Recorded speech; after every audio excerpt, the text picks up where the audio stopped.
29 वर्षीय social worker रश्मि चौधरी अचानक गायब हो जाती है। वो एक किराए के मकान में रहती थी। मकान मालिक जयदेव भल्ला अपना मकान बिल्डर को बेचना चाहता था। जयदेव भल्ला ने रश्मि को 45 लाख रुपए दिए और उसने मकान खाली कर दिया। मकान खाली करते वक्त रश्मि जयदेव भल्ला को मिली तक नहीं, बस चाबी और एक चिट्ठी एक लिफाफे में डालकर उसे अपने दरवाजे पर छोड़ गई। फिर उसने अपने वकील आशुतोष राय को ईमेल भेजा कि वो जयदेव भल्ला के खिलाफ केस वापस ले ले। उसी तरह उसने एनजीओ के बॉस विक्रम को एक ईमेल भेजा कि वो एक खुफिया प्रोजेक्ट पर काम कर रही है, कुछ हाथ लगते ही वो उससे कांटेक्ट करेगी। रश्मि की एक छोटी बहन है खुशबू। वो कहती है कि रश्मि ने उसे ना मकान के सौदे के बारे में बताया और ना ये बताया कि वो किसी नए प्रोजेक्ट पर काम कर रही है और कांटेक्ट में नहीं रहेगी। रश्मि का सेपरेटेड हस्बैंड है निखिल आचार्य, जो मुंबई में टीवी एक्टर है। रश्मि ने 3 साल से उसके खिलाफ घरेलू हिंसा का केस दर्ज किया हुआ है। 6 महीने पहले रश्मि ने प्रकाश सेठ नाम के एक चूड़ियों के मैन्युफैक्चरर की यूनिट पर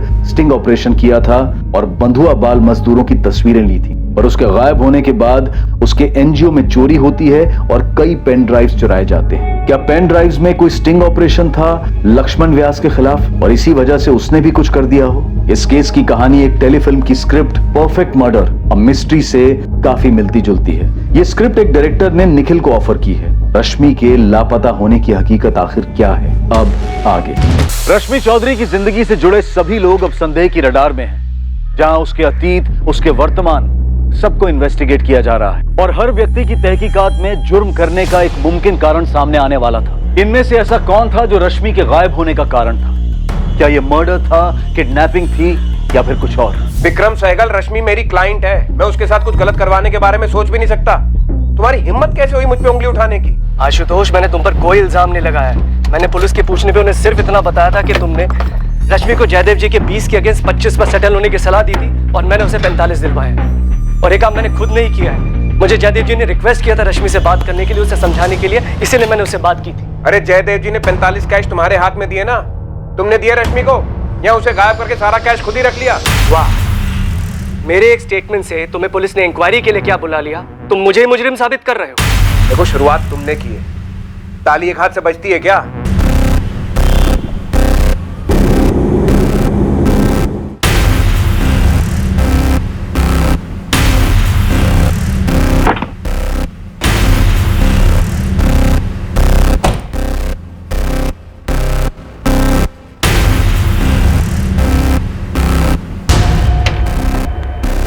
निखिल, मुझे तुमसे बात करनी है। सचिन, बाहर जाओ और सेट पे कह दो कि निखिल सर को आने में थोड़ा टाइम जाएगा। वो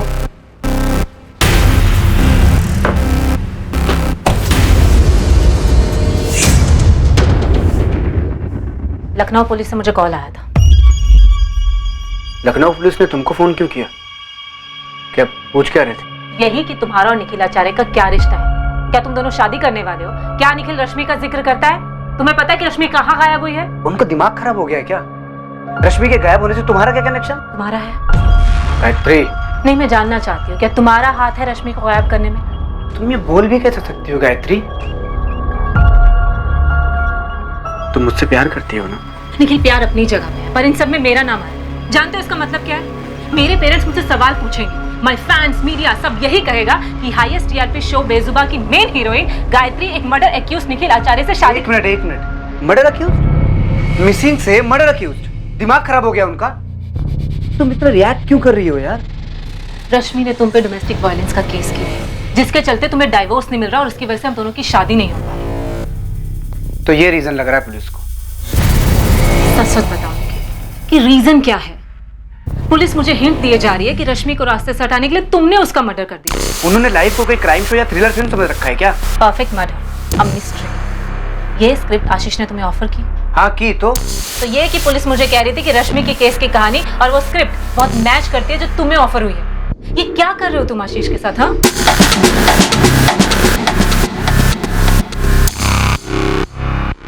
निखिल, पुलिस ने मेरी परफेक्ट मर्डर मिस्ट्री वाली स्क्रिप्ट मेल करने को कहा है। और कुछ पूछा?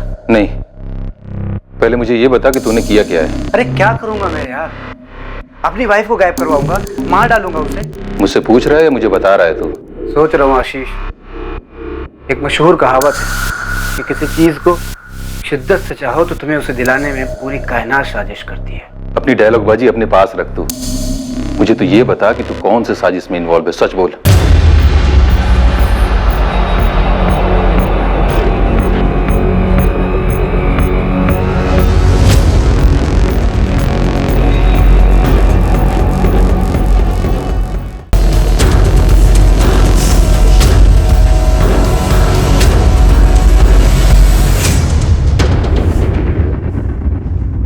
राकेश, तुम्हारे पास कोई पक्का सबूत है जो साबित कर सके कि एक्स कॉर्पोरेटर लक्ष्मण व्यास का हाथ हो सकता है रश्मि चौधरी मिसिंग केस में?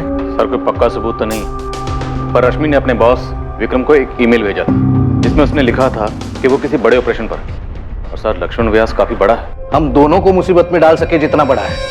सर हम उस पर कोई उंगली तो नहीं उठा रहे, हम सिर्फ इतना जानना चाह रहे हैं कि एनजीओ के उन पेन ड्राइव में ऐसा क्या जिन्हें हासिल करने के लिए उसने अपने आदमियों से उनकी चोरी करवाई। एनजीओ के सारे पेन ड्राइव्स सिर्फ रश्मि के तो नहीं थे। तुम एक काम करो, एनजीओ के मालिक विक्रम को गर्मी दो, कुछ निकल आएगा। कोई फायदा नहीं, माजरा रश्मि को लेकर ही। और सर वो रश्मि की छोटी बहन खुशबू, मीडिया और सोशल मीडिया दोनों जगह यही कह रही है कि रश्मि का गायब होना एक साजिश है। सर उंगली हम पर भी उठ रही है। ये रश्मि कोई दूध की धुली तो नहीं थी? बिल्कुल सर, लेकिन गायब अब पूरे चांसेस हैं कि मारी गई। हमें लक्ष्मण को ऐसे पूछताछ के लिए लेना है मानो इनफॉर्मल सी बात हो रही हो। एकदम आराम से राकेश, और तुम डायरेक्टली कुछ मत करना, मैं बात करता हूँ लक्ष्मण से। तुम बाकी संदिग्धों पर जोर लगाओ। Yes.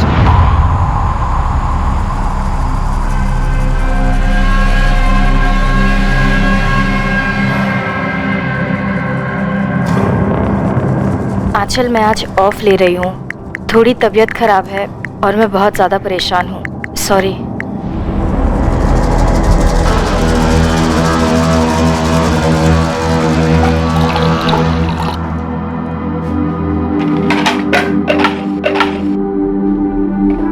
दीदी, एक तो आप अकेले रहते हो, ऊपर से ये पंगे लेती रहती हो। 2 साल पहले तक मुझे तेरी फिक्र रहती, अकेले मुंबई में कैसे होगा, और अब तू। दीदी, मैं मुंबई में एक ट्रैवल एजेंसी में जॉब करती हूँ, सर्विस सेक्टर, और आपका एनजीओ लोगों पे रेड करता है। पता नहीं कितने दुश्मन बन गए होंगे। होता है यार, ये काम ही कुछ ऐसा है, अब क्या कर सकते हैं। मैं आपसे कहना चाहती थी कि ये जो जयदेव है वो सब अपना अपना फायदा देखते हैं खुशबू। लाइफ में बहुत ज्यादा आदर्शवादी बनो ना तो लाइफ आगे बढ़ती नहीं है। कड़वा सच तो ये है कि तुम्हें कोई तुम्हारी ईमानदारी और वैल्यूज के लिए पे नहीं करता है। तुम्हें वही पेमेंट मिलती है जो तुम डिजर्व करते हो, और तुम क्या डिजर्व करते हो सिर्फ तुम डिसाइड करते हो। एक सोशल वर्कर से ऐसी बातें सुनना। गलतफहमी है लोगों को सोशल वर्क के बारे में। ये भी करियर है, प्रोफेशन है। हम कोई संत महात्मा नहीं है कि फल फ्रूट खा के जिंदगी बिता देंगे। हमें भी अपनी दाल मखनी चाहिए। तो लो ना, जयदेव अंकल जो ऑफर दे रहे हैं वो ले लो। कोई बुरी रकम नहीं है, 20 लाख। बुरी नहीं ऐसे काम नहीं चलता खुशबू, रकम अच्छी होनी चाहिए, और 1 करोड़ बहुत अच्छी रकम। इतने पैसों का क्या करोगी? हम दोनों यूएस और यूरोप घुमाएंगे, फिर इस पैसे को मल्टीप्लाई करेंगे, फिर 1 और करोड़ बनाएंगे, कोइंसाइड लाइफ बिताएंगे यार। ये आपकी इज्जत की वजह से आपको कुछ हो गया ना तो? कुछ नहीं होगा खुशबू, तू डर मत। ये जयदेव जी भी ना बेकार में इतने लालची बन रहे। पता उन्हें पूरा 60 करोड़ मिल रहा है और उसमें से 1 करोड़ मांग रही, उसमें भी इतना झिक-झिक कर। वैसे दीदी, झिक-झिक तो आप भी कर रही हैं अपने डिवोर्स वाले केस में। छोड़ दो ना निखिल को, क्यों खींच रही हो? नहीं खुशबू, ये जो लोग कहते हैं ना मूव ऑन करो, आगे बढ़ो, पिछला सब कुछ भुला दो वगैरह वगैरह, ये सारी अच्छी अच्छी बातें तब काम नहीं करती हैं जब आपके साथ भयंकर चीटिंग की गई हो, जो निखिल ने मेरे साथ की। उससे तो मैं सूद समेत वसूली करूंगी। ये अच्छी बातें और कहावतें सिर्फ ग्रीटिंग कार्ड्स, फॉरवर्ड्स और ऑफिस के सॉफ्ट बोर्ड पर जचती हैं, असली जिंदगी में नहीं खुशबू, याद रखो। रश्मि कोई आसानी से मानने वालों में से नहीं है। आसान नहीं है उसके साथ डील करना। अगर मैं 25 की जगह 75 में भी समझौता कराता तब भी वो हाँ नहीं करती। पर वो तो 45 में मान गई। ऐसा आपसे जयदेव जी और विक्रम ने कहा ना, खुद रश्मि ने तो नहीं कहा। तो जयदेव जी और विक्रम झूठ बोल रहे हैं? ये तो आप पता कीजिए सर। मैं सिर्फ इतना बता सकता हूं कि रश्मि के दोनों केसेस मैं ही हैंडल कर रहा हूं। एक जयदेव जी के खिलाफ, दूसरा उसके पति के खिलाफ। दोनों केस रगड़ रहे हैं। मैंने समझौते की सलाह दी लेकिन रश्मि मानने कोई तैयार नहीं है। मेरे लिए तो सही है, मुझे तो दोनों केसेस की फीस मिलती रहेगी। फिर भी मैंने बड़ी ईमानदारी से उससे बात की थी। निखिल वाले केस की हियरिंग अगले महीने की 4 तारीख को है। जयदेव जी वाले केस की हियरिंग जल्द से जल्द करवाने की कोशिश कर रहा हूं। लेकिन रश्मि, जयदेव जी 25 के आगे मानेंगे नहीं। आप मेरी तरफ हो या जयदेव जी की? खुद के वकील पर भरोसा नहीं है तुम्हें? तो फिर बार बार मुझे जयदेव जी के बेकार से ऑफर को कबूल करने के लिए क्यों कह रहे हैं आप? वैसे ही निखिल के खिलाफ केस वापस लेने के लिए कह रहे हैं, क्यों? इसमें आपका क्या फायदा है? मेरा फायदा? रश्मि, अगर दोनों केसेस सेटल हो जाते हैं तो मेरे हाथ से 2 केसेस जाएंगे भी तो सही। मतलब 2 केसेस की फीस जो तुम मुझे बराबर देती आई हो। वैसे वो जयदेव जी कितना दे रहे हैं आपको मुझे 25 में मनवाने के लिए? मैं सिर्फ तुमसे फीस ले रहा हूं रश्मि। क्या क्या सोचती रहती हो तुम? इतना भी याद रखो कि तुम्हारे जैसे सैकड़ों केसेस में आज तक कोर्ट ने क्या फैसला सुनाया है पता है? कोर्ट जयदेव जी से कहेगा कि रश्मि के लिए दूसरा किराए का मकान ढूंढो, 1 साल 2 साल 3 साल का किराया दे दो, और तुम्हें अब भी मकान खाली करने के लिए कहेगा। मैं 1 करोड़ के नीचे कुछ भी नहीं लेने वाली। अरे ऐसी जिद से कोई बात सेटल होगी ही नहीं। और निखिल वाले केस में भी वही रवैया है तुम्हारा। निखिल कितना दे रहा है आपको? देखो, तुम मुझ पे इल्जाम लगा रही, फिर भी याद रखो मैं तुम्हारा वकील हूं। मैं तुम्हें कभी कोई गलत एडवाइस नहीं दूंगा। तो फिर बार बार मुझे किसी भी चीज पे समझौता करने के लिए मत कहो। जयदेव जी से 1 करोड़ रुपए निकलवाओ और उस निखिल को जेल भिजवाओ। इसके बाद जब जयदेव जी और विक्रम ने कहा कि वो 45 में मान गई है, तुम्हें यकीन नहीं कर पाया सर। मतलब कैसे करता? तो तुमने पुलिस कंप्लेंट क्यों नहीं की? जब रश्मि से बात नहीं हुई, सिर्फ उसने एक ईमेल भेजा कि जयदेव भल्ला के खिलाफ केस वापस ले लो। सर, किस बात की कंप्लेंट करता? वो मेरी क्लाइंट है, उसकी मर्जी, उसकी बात तो मुझे माननी पड़ती। और बात तो तुम्हारी हुई नहीं, ना वो तुमसे मिली ना फोन किया, सिर्फ एक ईमेल भेजा। सर सच कहूं तो उस वक्त मुझे लगा ही नहीं था कि कुछ गड़बड़ हो सकती है। मुझे लगा कि विक्रम ने मना लिया होगा रश्मि को। वो तो बाद में जब उसकी बहन ने शिकायत की तब जाके पता चला कि रश्मि ने अपनी बहन को ही 45 लाख की डील के बारे में नहीं बताया, और ना ही उस खुफिया मिशन के बारे में। तो मुझे लगा कि कुछ गड़बड़ है। क्या उसका मर्डर हुआ? वकील मैं हूं सर, ये सवाल तो मुझे आपसे पूछना चाहिए। हम भी जज नहीं, जब तक सबूत सामने नहीं होगा हम कैसे कुछ कह सकते हैं। तो मैं उम्मीद करता हूं कि आप जल्दी से कुछ कह पाए, लेकिन इतना बता दूं कि आप अपनी संदिग्ध की लिस्ट से मुझे निकाल दीजिए। अगर आपको ऐसा लग रहा है कि मैं लालची हो गया और मैंने पैसों के चक्कर में अपने क्लाइंट को कुछ कर दिया है, तो आपको गलत लग रहा है। मुझे इस पूरे समझौते का 10% मिलने वाला था और मैं उतने पैसे से खुश था। ये तो तुम कह रहे हो, अब वाकई में खुश थे या नहीं थे ये बताने के लिए इस वक्त रश्मि तो यहाँ नहीं है। तो आप ढूंढिए रश्मि को।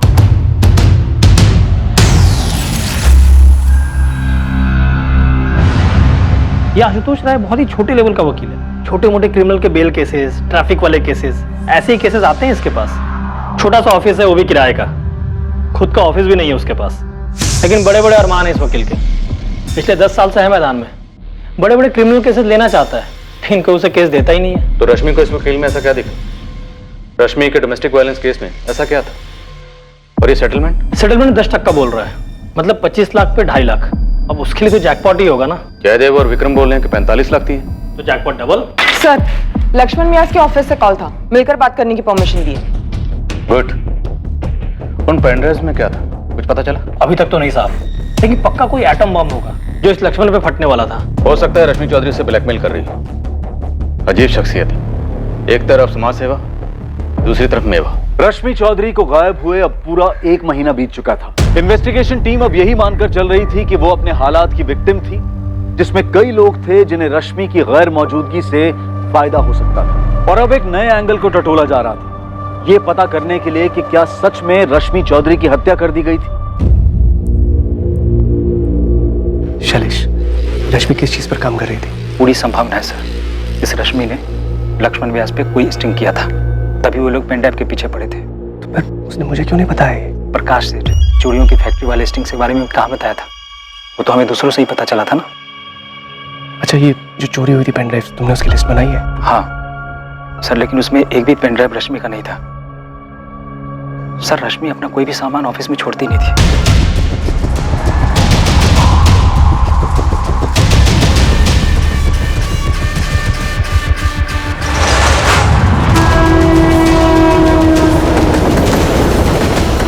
सर, मैंने पूरी स्क्रिप्ट पढ़ी है, the perfect murder, a mystery. क्या स्क्रिप्ट में? एक पति पूरी बारीकी से प्लान करके अपने पत्नी को मार डालता है और दुनिया को ऐसे लगता है कि वो खुद से गायब हुई है। ये तो बिल्कुल रश्मि चौधरी के केस जैसा। सर, कुछ ज्यादा ही सिमिलर है, इसलिए मैंने स्क्रिप्ट के राइटर डायरेक्टर आशीष दास, निखिल आचार्य और उसकी गर्लफ्रेंड गायत्री, तीनों को पुलिस स्टेशन बुलाया है। सर, अगर रश्मि मारी गई है, कारण या तो ये पैसे हैं, वो 45 लाख रुपए, या तो ये टूटी शादी जो पूरी तरीके से टूटी नहीं है। पेन ड्राइव चुराने वाले ने सोचा था कि पेन ड्राइव रश्मि की है। ऐसा भी क्या ढूंढा जा रहा था उन्हें? क्या इसकी सच्चाई आसानी से सामने आती? देखिए इंस्पेक्टर राकेश, जो पूछना है जल्दी पूछिए। कहा है कि मुझे एक मीटिंग में जाना है। डीसीपी साहब ने फोन किया था, इसलिए मैं आपको समय दे रहा हूं। पूछिए क्या पूछना है, बताइए। लक्ष्मण जी, आप रश्मि चौधरी को कैसे जानते हैं? देखिए, हम दोनों समाज के लिए काम करते हैं, इसलिए कभी कभार मुलाकात भी हो जाती है और एक दूसरे की मदद भी हो जाती है। लेकिन अभी वो जो बाल मजदूरी के लिए काम कर रही है ना, इसके लिए बड़ी कदर करता हूँ उसकी। सर, जिस एनजीओ में रश्मि चौधरी काम करती है वहाँ हाल ही में एक चोरी हुई और वहाँ से पेन ड्राइव चुरा गए। सिर्फ पेन ड्राइव। ये तो बड़ा अजीब बात है। सर, हमारे सोर्सेज ने बताया कि पेन ड्राइव्स की चोरी हमने चोरी करवाई। हमने करवाई है पेन ड्राइव की चोरी। क्या मैडम, आप भी अजीब बात करती हैं। ये 100-150 रुपया में पेन ड्राइव मिलता है और उसकी चोरी मैं करवाऊंगा? इसी के लिए आप आई है क्या? इतना समय नहीं है मेरे पास। इसने आपके आदमी बलवीर का नाम लिया है। क्या मैडम, वही सोर्सेज की बात आप करती हैं? अरे हमारे बहुत विरोधी हैं, तो कुछ भी कहेंगे तो उसके पीछे मैं भागता रहूं। इंटरनेट पर बहुत तरह की बातें होती हैं, तो सबका जवाब देता फिरूं क्या मैं? है? और रही वो पेन ड्राइव की बात, मैम, उस पेन ड्राइव में ऐसा कुछ नहीं है। सर, आपका ज्यादा वक्त नहीं लूं, सीधा सवाल पूछता हूं। पूछिए। उन पेन ड्राइव्स में ऐसा क्या है जो आपके लिए खतरा हो सकता है, जिसकी वजह से रश्मि चौधरी गायब हुई? देखिए, रश्मि चौधरी गायब हुई, इसका बहुत दुख है हमें, और उम्मीद करते हैं कि आप जल्द से जल्द उनको ढूंढ भी निकालेंगे। और रही पेन ड्राइव की बात, तो पेन ड्राइव में हमारे खिलाफ कुछ हो ही नहीं सकता।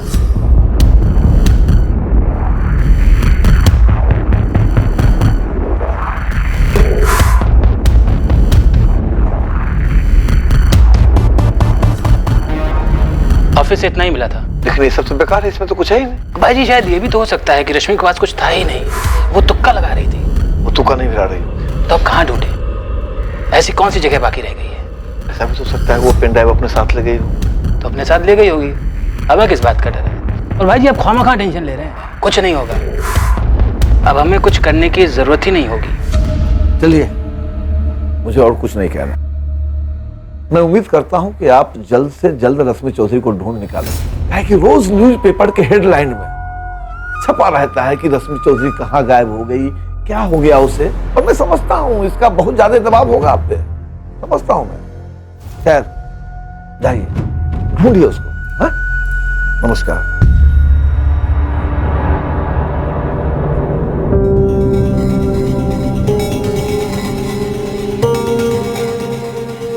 सर जी,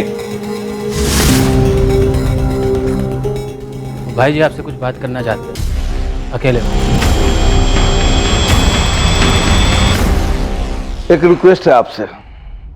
जो बात मैं आपको बताने जा रहा हूं, ये बात किसी को कानो कान पता नहीं चलनी चाहिए। और किसी को पता चल भी जाती है तो मुझे ये पता चल जाएगा इसका सोर्स क्या है। नहीं होगी सर। अब बताइए, रश्मि चौधरी से आपका क्या कनेक्शन है? आपके साथ महिला ऑफिसर थी, उसमें मैं आपको ये बात नहीं बता पाया। कभी कभी इस फार्म हाउस पे हम औरतें बुलाया करते हैं, और आप समझदार हैं, क्यों बुलाते हैं?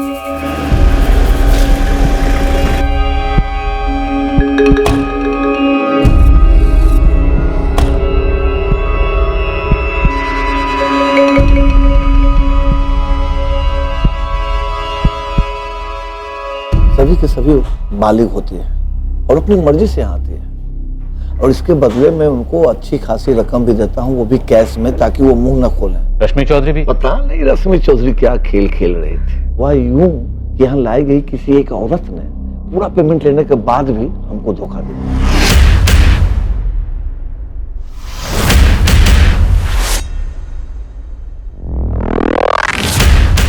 फिर मुझे उस रश्मि चौधरी का फोन आता है।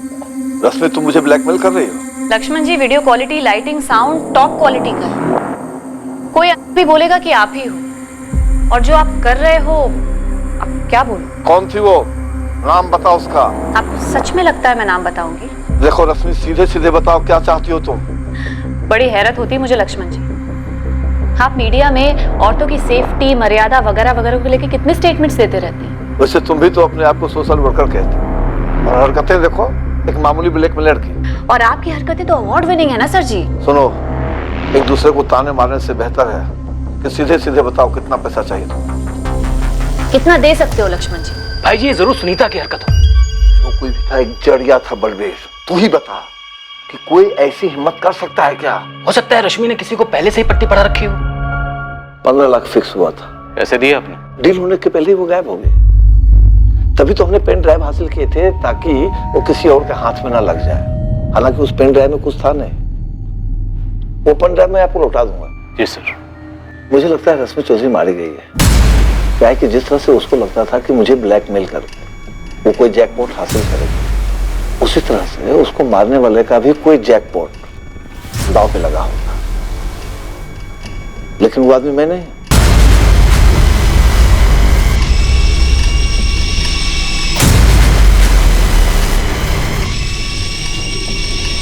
डीसीपी साहब, हमने सारी बात आपके इंस्पेक्टर को साफ साफ बता दिया। इसके बाद इस केस में हमारा नाम आना ही नहीं चाहिए। सर इतना सब कुछ साफ साफ बोल रहा है, मतलब सच ही बोल रहा होगा? हर संदिग्ध यही कहता है कि वो सच बोल रहा है।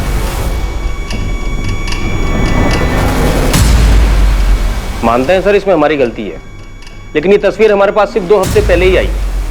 तब तक वो लवारिस लाश हम सबके दिमाग से उतर गई थी। और वो लवारिस लाश रश्मि चौधरी की थी? जी सर, हमारे पास लाश की तस्वीरें हैं सर। 22 जुलाई की सुबह यहाँ पटना से ही लाश मिली, यहीं पास के जंगल से।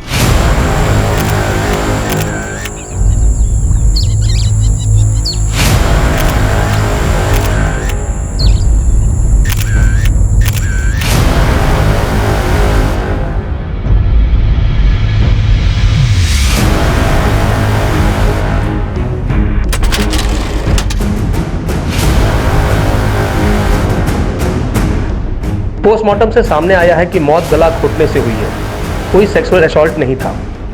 हम लाश की पहचान नहीं कर पाए।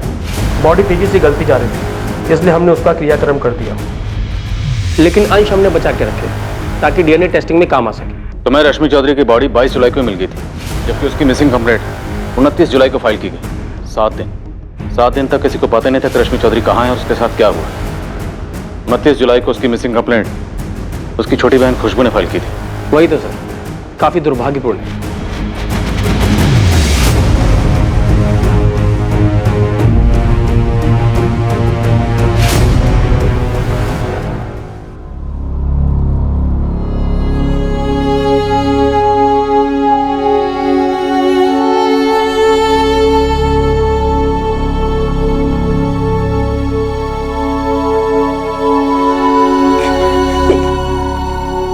इसका मतलब जब मैं दीदी को कॉल करेगी तब दीदी। हाँ, हमें ऐसे ही लग रहा है कि रश्मि का मर्डर यहाँ किया गया और बाद में उसकी बॉडी को पटना के जंगल में फेंका गया। और वो मकान मालिक जयदेव को चिट्ठी और आशुतोष और विक्रम को ईमेल्स सब फर्जी थे। किसी और ने तुम्हारी दीदी के अकाउंट से वो मेल्स भेजे होंगे। और आप लोगों को इसकी भनक तक नहीं लगी? सॉरी खुशबू, हमारे कोऑर्डिनेशन में कमी रही। किसने मारा मेरी दीदी को? हुआ भी पता नहीं चला है, और हम कातिल को जल्दी ढूंढ लेंगे। मैं बार बार कहती रही कि मेरी दीदी की जान खतरे में हो सकती है, लेकिन खुशबू मैं मानता हूं हमारी गलती थी और हम शर्मिंदा हैं, लेकिन जिस दिन तुम हमारे पास अपनी दीदी की मिसिंग कंप्लेंट लिखवाने आई थी, तुम्हारी दीदी रश्मि का मर्डर उससे पहले हो चुका था। इतने दिनों से मैं इस ख्याल को आने से रोकती रही, फिर भी आ ही जाता था कि कहीं दीदी के साथ कुछ गलत तो नहीं हुआ होगा। और अब पता चला है कि ऐसा वाकई में हुआ था। सिर्फ संदिग्धों की लिस्ट से काम नहीं चलेगा, मुझे अरेस्ट चाहिए। सर इतना तो पक्का है, जो भी है रश्मि से जुड़ा हुआ है कोई, और मोटिव भी पर्सनल से जुड़ा हुआ है। तो जल्दी से जल्दी अरेस्ट करो कातिल को। मैंने सारे स्टेटमेंट्स पढ़े हैं, निखिल आचार्य का नाम है इसमें। जो सर ये अभी भी हमारे राडार में है। एक्टर वेक्टर है क्या? जी सर। इसमें किसी द परफेक्ट मर्डर मिस्ट्री नाम की स्क्रिप्ट का जिक्र है। सर ये फिल्म निखिल को ऑफर हुई थी। कोई टेक्निकल सबूत है जो इस मर्डर से निखिल को जोड़ता हो? सर ऐसा कोई टेक्निकल सबूत तो नहीं है हमारे पास जो उसे मर्डर से जोड़ता हो। फिर भी उठाओ उसे, मुझे लगता है उसी का हाथ होगा। एक क्राइम शो या मूवी देखी होगी या काम किया होगा और सोचा होगा फिल्मों में हो सकता है तो रियल लाइफ में क्यों नहीं। सर अगर इस निखिल को तोड़ना है तो उसके साथ गेम खेलना होगा। तो खेलते हैं, तो गलवाते हैं उसी से सब कुछ।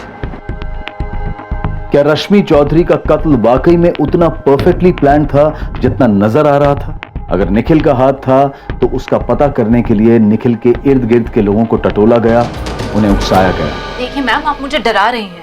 परफेक्ट मर्डर और मिस्ट्री की कहानी और निखिल की कहानी कुछ ज्यादा ही सिमिलर है। देखिए मैम, मुझे नहीं लगता कि निखिल मुझसे शादी करने के लिए अपनी एक्स वाइफ का मर्डर करेगा। एक्स नहीं, सेपरेटेड। यस, सेपरेटेड भाई। वो तो तुम कहोगी ही, लेकिन उसके सारे इरादे और प्लानिंग स्क्रिप्ट में। उसने स्क्रिप्ट पढ़ी और अपने प्लान को अंजाम दिया। देखिए, आप जिस स्क्रिप्ट की बात कर रही हैं वो तो मैंने पढ़ी भी नहीं है। ऐसा कैसे मुमकिन है कि तुम्हारी स्क्रिप्ट का हीरो दरअसल विलन कहना चाहिए? नहीं, विलन ऐसे प्लानिंग करता है कि दुनिया को लगे कि उसकी बीवी उससे कहीं भाग गई। फिक्शन है सर, टोटल काल्पनिक। और इस फिक्शन के लिए तुमने चुना भी तो किसे? निखिल आचार्य को, जिसकी खुद की जिंदगी इस कहानी का आईना है। सर प्योर कोइंसिडेंस, महज इत्तेफाक है। और क्या हो सकता है मुझे बिल्कुल आइडिया नहीं, सच बता रहा हूँ। हमारी स्क्रिप्ट में तो वाइफ की लाश नहीं मिलती, पर रियल लाइफ में मिल जाती है। सर आप ये सोच रहे हैं कि निखिल ने मेरी स्क्रिप्ट पढ़ के अपनी वाइफ का मर्डर प्लान किया? इस प्लानिंग में तुम भी शामिल हो सकते। सर सच तो ये है कि ये मेरी ओरिजिनल स्क्रिप्ट है ही नहीं। एक हॉलीवुड फिल्म की कहानी मैंने कॉपी किया है। और दूसरी बात ये सर कि जब मैंने स्टोरी निखिल को बताई तो मुझे पता ही नहीं था, बिल्कुल नहीं आइडिया था कि उसकी पर्सनल लाइफ में क्या चल रहा है। सच निखिल ने तुम्हारी इस हॉलीवुड की कहानी को डॉक्यूमेंट्री फिल्म बना दी। सर आप मेरी बात का बिलीव करो, सच बता रहा हूँ, मुझे बिल्कुल आइडिया नहीं। और मुझे क्या पता था सर कि कोई मेरी स्टोरी पढ़ के अपनी वाइफ का मर्डर प्लान करेगा। अब तो गायत्री को भी तुम बेशक है। डायरेक्टर आशीष को भी लगता है कि तुमने इसकी स्क्रिप्ट चुराई ताकि तुम सच में अपनी वाइफ का मर्डर कर सको। रश्मि के बारे में सुन के मुझे दुख है, और उतना ही दुख इस बात का है कि मेरा नाम मीडिया में उछला है, और इस बात का मेरे करियर पे कितना बुरा असर हुआ है आप लोगों को आइडिया भी है? करियर की इतनी फिक्र होती ना तो मर्डर का रास्ता कभी ना चुनते। ये तुम्हारे अकेले का काम नहीं है, अपने साथियों के नाम बताओ। किसी ने मुझे क्राइम स्टोरी सुनाई और इत्तेफाक से रश्मि के साथ ऐसा हुआ, तो आप लोगों ने 2 और 2 4 जोड़ लिए। आप लोगों को एहसास भी है कि आप लोग स्क्रिप्ट राइटर बन गए हो। लाश को पटना कैसे ले जाया गया? तो मकान मालिक जयदेव भल्ला वो भी शामिल है? देखिए सर, मुझे सिर्फ इतना पता है कि मैं इन्वॉल्व नहीं था, और रश्मि न जाने कितने पंगों में इन्वॉल्व थी। मुझे डिवोर्स ना देना, मकान मालिक का घर ना छोड़ना, न जाने कितने स्टिंग, कितने ब्लैकमेल्स, मतलब उसके कत्ल के दर्जनों कारण हो सकते हैं। परफेक्ट मर्डर अ मिस्ट्री, उसका किरदार अजय भी ऐसे हालात पैदा करता है ताकि दुनिया को यह लगे कि उसकी बीवी के भागने के दर्जनों कारण हो सकते हैं। मैं उस वक्त लखनऊ में था ही नहीं। आपने अपने फोन रिकॉर्ड चेक किए होंगे, एयरपोर्ट और स्टेशन के सीसीटीवी फुटेज भी चेक किए होंगे। किरदार अजय की तरह तुम्हारी प्लानिंग भी काबिले तारीफ है। लैंडलाइन एसटीडी उसकी किराए के हथियारों से बात करने के लिए। लखनऊ आने की जरूरत ही नहीं पड़ी, मुंबई में बैठे बैठे सारी प्लानिंग हो गई और यहाँ काम हो गया। अब चुपचाप अपने साथियों के नाम बताओ।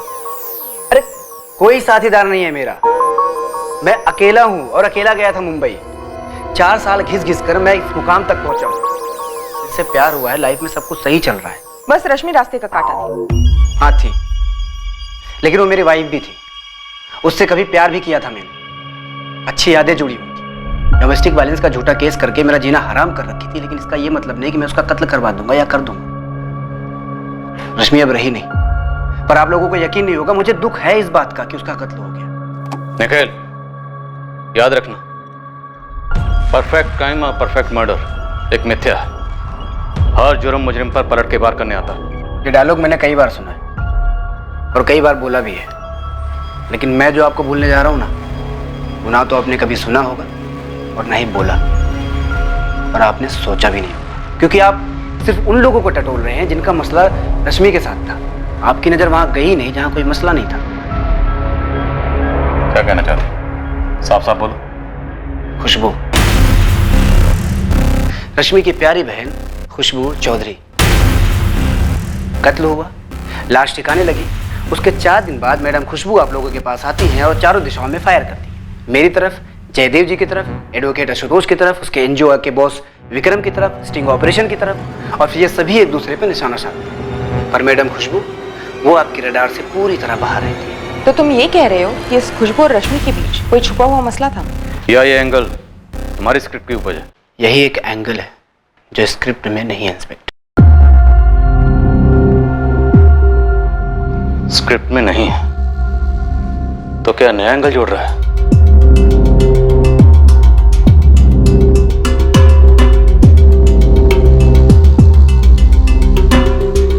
अब खुशबू को भी पुलिस स्कैनर से बख्शा नहीं गया। क्या खुशबू और रश्मि के बीच वाकई कोई मसला था जो उन दोनों के अलावा और कोई नहीं जानता था। खुशबू ने जब अपनी बहन की खोज शुरू की थी, पुलिस ने उस समय के उसके पदचिन्ह नापना शुरू कर दिए।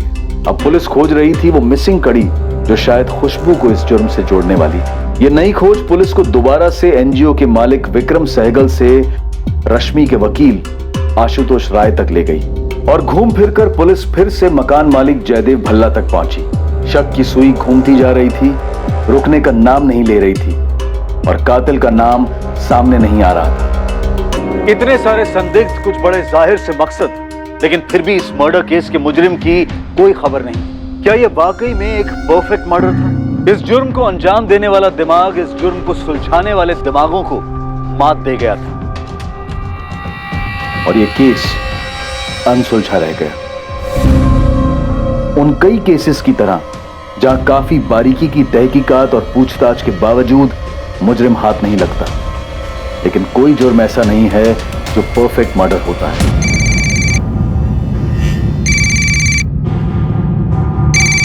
इंस्पेक्टर राकेश अधिकारी। जय सर।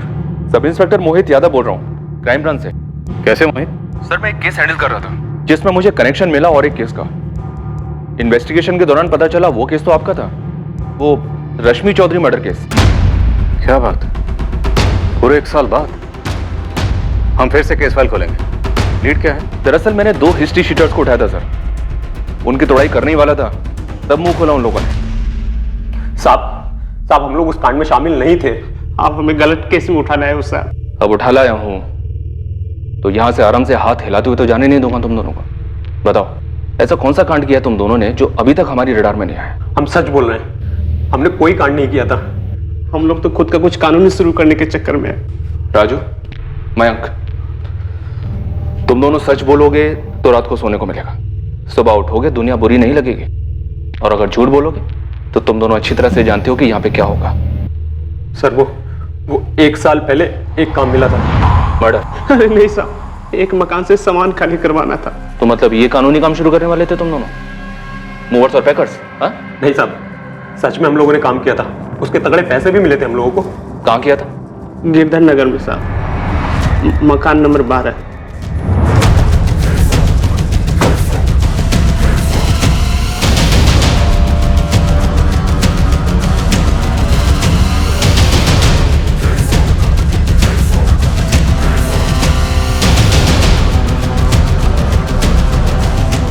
मकान किसका था, डिटेल दो। हमें पता नहीं है साहब, हमें तो पैसे मिले और हमने काम कर दिया।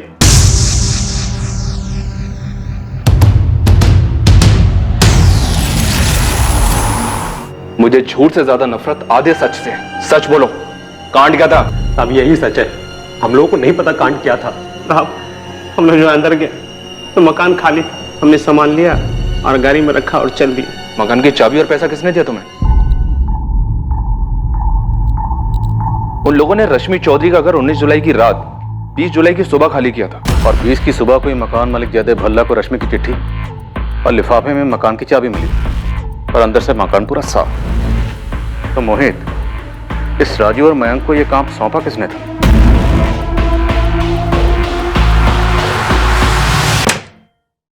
Good afternoon Ashutosh. Good afternoon, बैठिए। आखिरकार आपने अपना ऑफिस ले लिया, कोई बढ़िया वाला।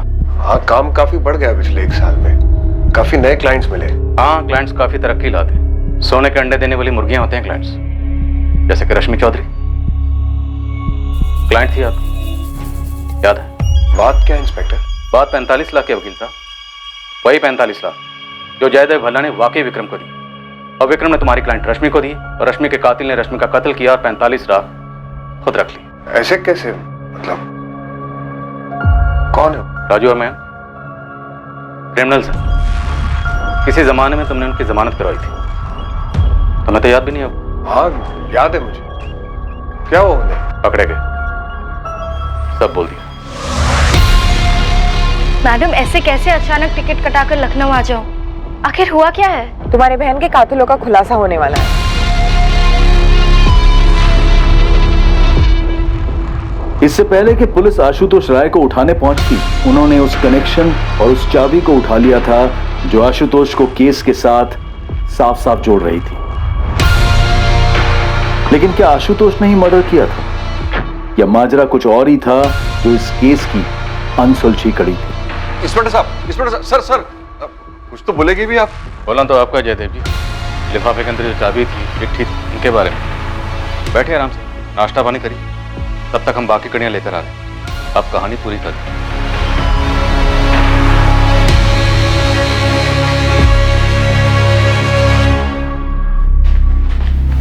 शैलेश शर्मा, चलो, तुमसे जरूरी बात करनी है।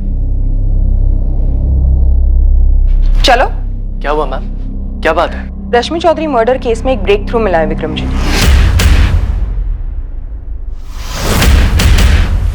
चाबी किसने दी थी? बर्फ।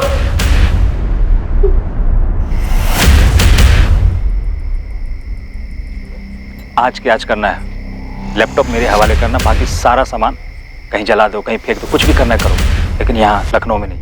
शैलेश, 2 महीने पहले तुमने 8 लाख में फ्लैट लिया। 5 लाख का लोन था, लेकिन फ्लैट की मार्केट वैल्यू है 15 लाख। बाकी के 7 लाख शायद ब्लैक दिए होंगे। शैलेश, मयंक और राजू ने तेरे तक की कहानी बता दी, अब तुझे आगे की कहानी बतानी। तू शुरू हो जा, वरना हम शुरू हो जाएंगे। मुझे 10 लाख मिले थे और राजू और मैं को 50-50 हजार मिले थे। तुझे 10 लाख, उनको 50-50 हजार, 11 लाख, बाकी की 34 लाख। 34 लाख किस किस में बटे? सर कौन कौन शामिल थे मुझे नहीं पता, पर मुझे पैसे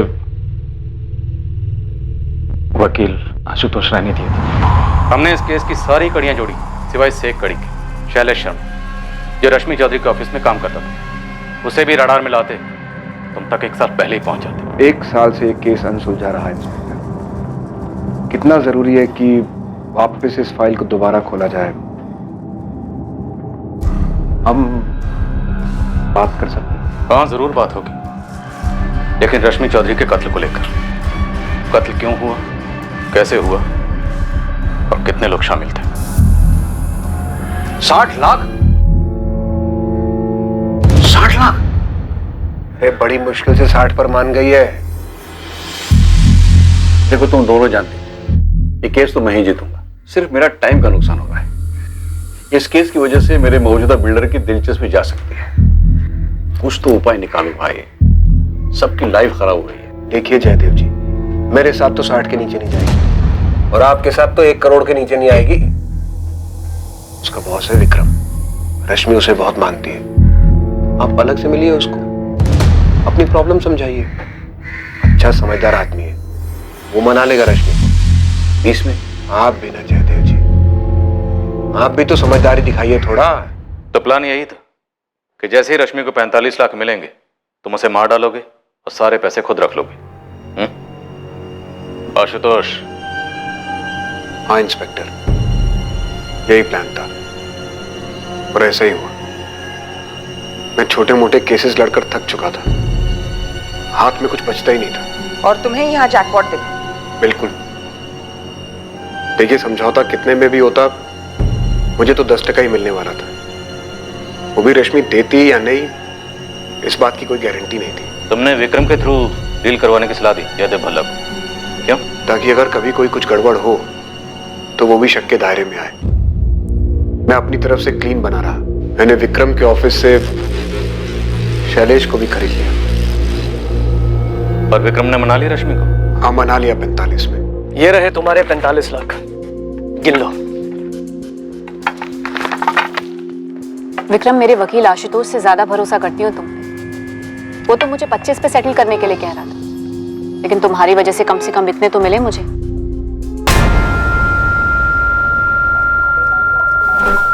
आशुतोष जी, रश्मि को विक्रम जी ने पूरे 45 लाख कैश पकड़ा दिए। और मकान खाली कब कर रही है? कह तो रही थी कि जल्दी करेगी, लेकिन मुझे नहीं लगता कि दूसरा घर मिलने के पहले ये घर खाली करेगी। गुड।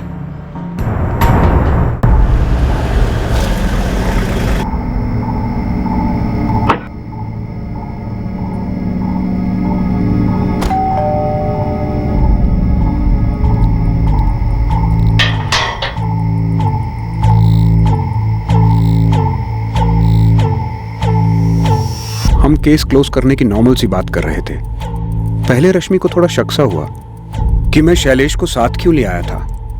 मैंने बात टाल दी और मौके का इंतजार किया। उसे तो खैर भनक तक नहीं थी कि क्या होने जा रहा है।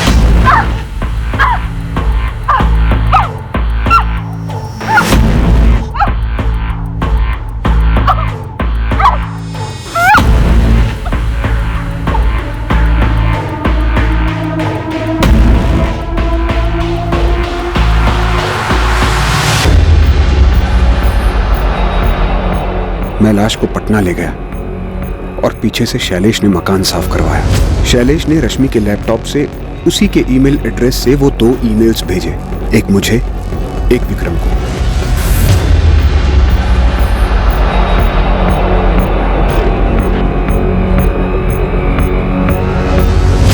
मैंने आप लोगों को सब कुछ सच बता दिया। तुम्हारी वाइफ को मालूम है तुमने ये नया ऑफिस कैसे खरीदा? सर, क्यों एक बेचारी औरत का दिल और भरोसा तोड़ना चाहते? कहिए, क्या कीमत लेंगे इस केस को सेटल करने की?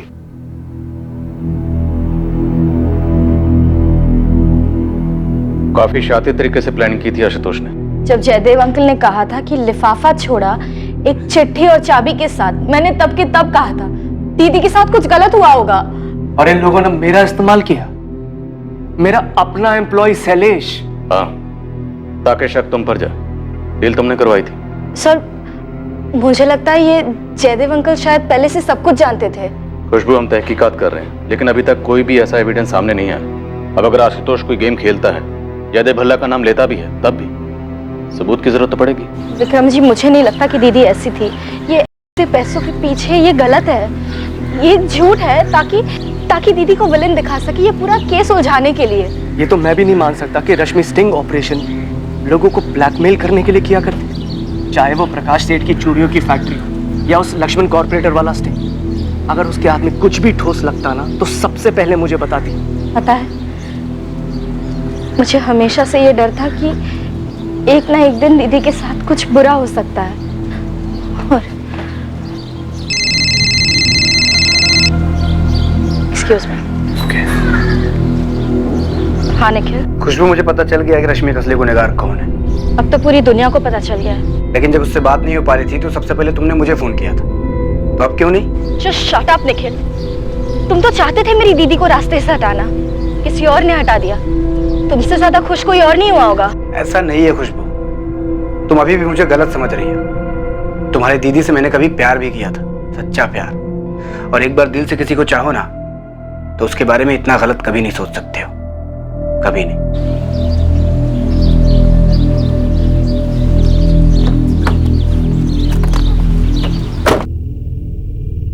आशुतोष राय और शैलेश शर्मा पर रश्मि चौधरी के मर्डर का चार्ज लगा है और साथ ही सबूत मिटाने का चार्ज भी लगाया गया है। इस बात की तहकीकात चल रही है कि क्या जयदेव भल्ला रश्मि के कत्ल के बारे में जानता था और उसने ये बात पुलिस से छुपाई थी।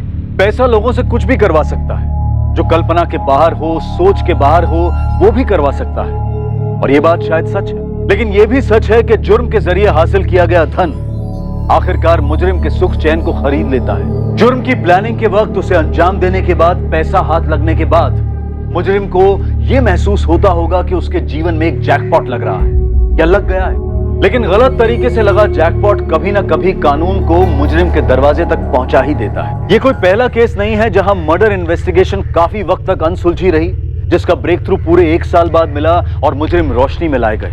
कुछ केसेस में तो और भी समय लगता है, कभी 10 साल तो कभी 20 साल तो कभी उससे भी ज्यादा समय, लेकिन केस हल तो होता ही है। ऐसा क्यों होता है?